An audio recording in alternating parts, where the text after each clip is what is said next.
Cuma nggak pakai kacamata, keren nggak bang?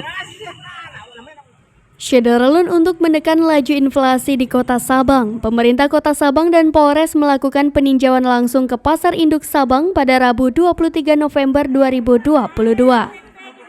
Dalam peninjauan ini, PJ Wali Kota Sabang Reza Fahlevi bersama Kapolres Sabang AKBP Muhammadun mengecek langsung terkait harga dan ketersediaan kebutuhan barang pokok di Pasar Induk Sabang. Usai melakukan peninjauan, Reza Fahlevi mengatakan untuk sementara ini ketersediaan dan harga kebutuhan barang pokok masih stabil dan terkendali.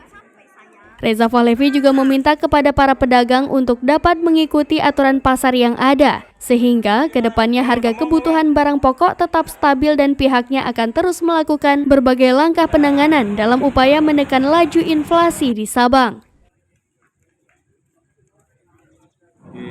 Tadi kami sudah cek baik cabai, beras, minyak goreng, telur itu relatif stabil. Memang ada yang agak fluktuatif, cabai dan telur ya, karena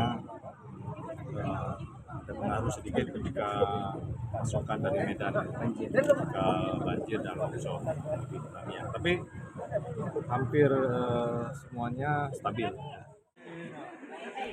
Hal yang sama juga disampaikan Kapolres Sabang AKBP Muhammadun, tidak ada kenaikan harga yang signifikan. Namun, bila ada perbedaan harga dengan di daratan, itu merupakan hal yang wajar. Dari Sabang, Aulia Prasetya, serambinews.com.